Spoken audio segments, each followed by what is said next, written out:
2. The undivided word. A number of prologues or prefatory declarations appear in the law, which are not generally regarded as a part of the law.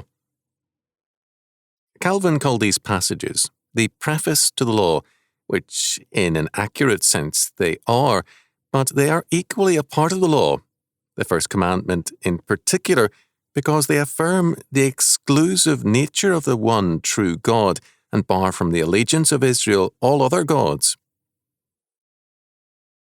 These passages are Exodus chapter 20 verses 1 and 2, chapter 23 verses 20 and 21, Leviticus chapter 19 verses 36 and 37, chapter 20 verse 8, chapter 22 verses 31 to 33, Deuteronomy chapter 1 verse 1 to chapter 4 verse 49, chapter 5 verses 1 to 6, chapter 7 verses 6 to 8, chapter 8 verses 1 to 18, chapter 10 verses 14 to 17, chapter 11 verses 1 to 7, chapter 13 verse 18, chapter 26 verses 16 to 19, chapter 27 verses 9 and 10.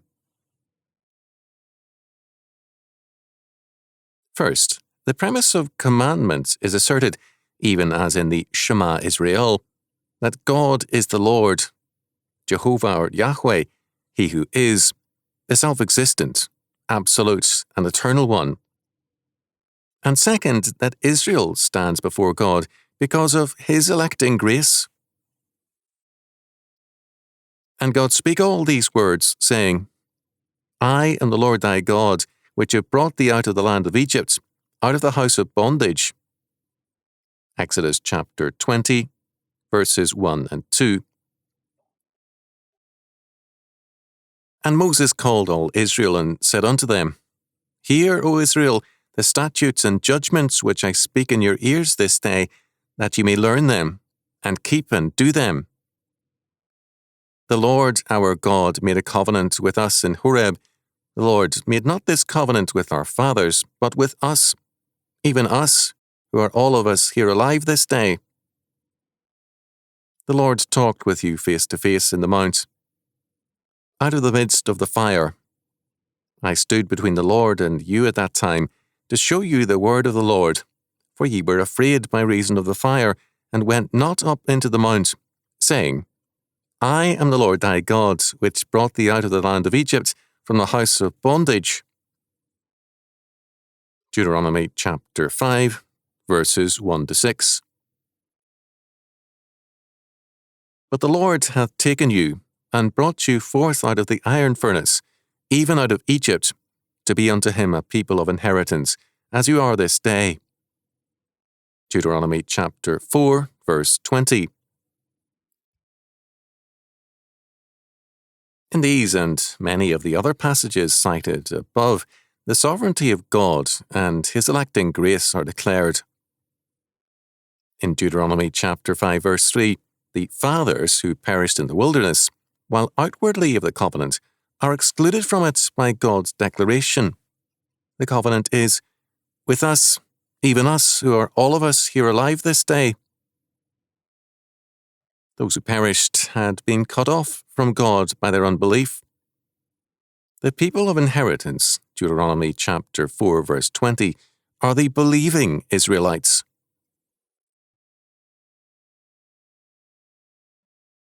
The history of grace and the fact of God's saving grace to Israel is cited repeatedly to deter the people from presumption and pride. Deuteronomy chapter 1 to 4, chapter 7 verses 6 to 8, chapter 8 verses 1 to 6, verses 11 to 18, chapter 9 verses 1 to 6, chapter 10 verses 14 to 17, verses 21 and 22, chapter 11 verses 1 to 8, chapter 26 verses 16 to 19, chapter 27 verses 9 and 10, chapter 29 verses 2 to 9. The history of grace is also a promise of grace if man's response is one of grateful obedience to the law and an unswerving devotion to the only true God.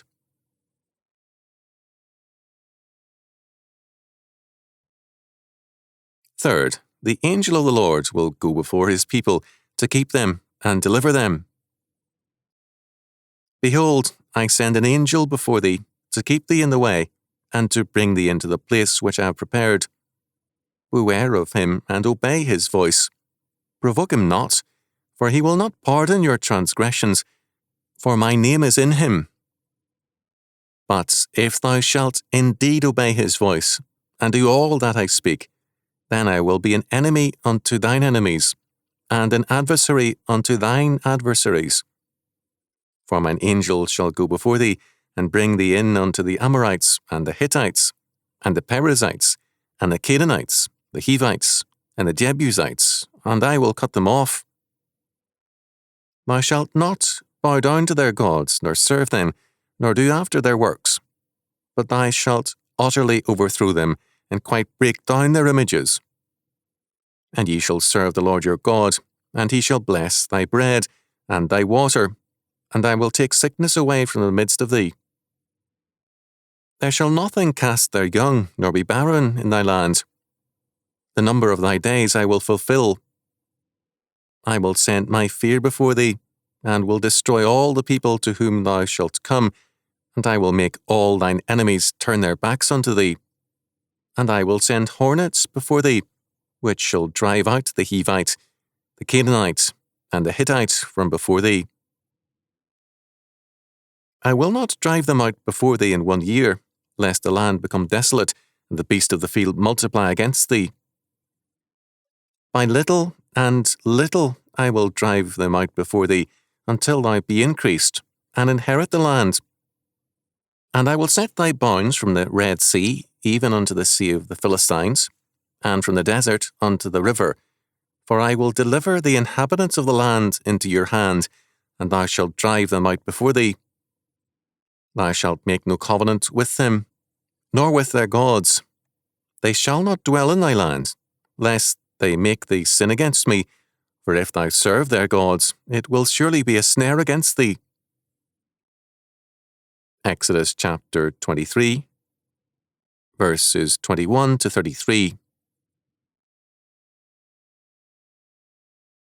The angel of the Lord, Genesis chapter 16, verse 10 and verse 13, chapter 18, verses 2 to 4, verses 13 and 14, verse 33, chapter 22, verses 11 and 12, verses 15 and 16, chapter 31, verse 11 and verse 13, chapter 32, verse 30, Exodus chapter 3, verse 2 and verse 4, chapter 20, verses 20 following, chapter 32, verse 34, chapter 33, verse 14, Joshua chapter 5, verses 13 to 15, chapter 6, verse 2, Isaiah chapter 63, verse 9, Zechariah chapter 1, verses 10 to 13, chapter 3, verses 1 and 2, identifies himself with the Lord. Those to whom he reveals himself recognize him as God. He is called the Lord by biblical writers. The scripture here implies a plurality of persons in the Godhead. Moreover, the statement is clearly made by God that my name is in him, which is the same as I am in him. Exodus chapter 23, verse 21. The angel of the Lord appears in the New Testament repeatedly, for example, in Acts chapter 5, verse 19, chapter 12, verses 7 to 11, and verse 17, etc. St. Paul identified the angel as Jesus Christ. 1 Corinthians chapter 10, verse 9. Fourth, they shall be preserved from plagues and epidemics. Exodus chapter 23, verses 25 to 27, so that obedience is followed by material blessings. These material blessings include driving out their enemies before them and giving them a great inheritance. Exodus chapter 23, verses 27 to 31. That all of this is tied to the first commandment appears from Exodus chapter 23, verses 32 and 33. they must separate themselves from other gods. No covenants can be made with unbelievers by marriage, treaty, or community, or with their gods. An important verse which comes at the conclusion of the law is still an exposition of the approach of man to the law. In Deuteronomy chapter 29, verse 29, Moses, after warning them of the curse on disobedience, declared, "The secret things belong unto the Lord our God, but those things which are revealed belong unto us and to our children forever, that we may do all the words of this law." An interpretation which is most relevant to the context of this statement comments, "That which is revealed includes the law with its promises and threats. Consequently, that which is hidden can only refer to the mode in which God will carry out in the future his counsel and will, which he has revealed in the law, and complete his work of salvation, notwithstanding the apostasy of the people."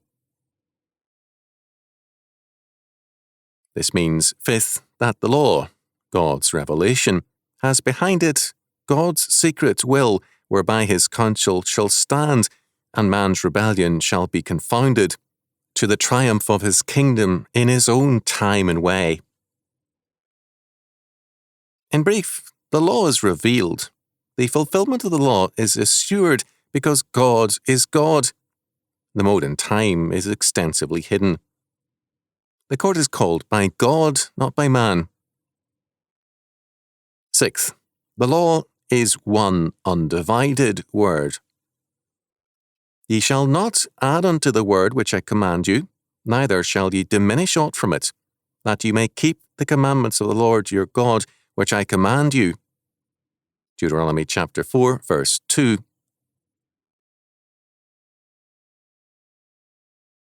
The meaning clearly is that all Scripture, law, prophets, and gospel is one word. Words can be added until the close of Revelation, when even the addition or subtraction of words is forbidden. Revelation chapter 22, verses 18 and 19. There can be no arbitrary separation of the law from the gospel.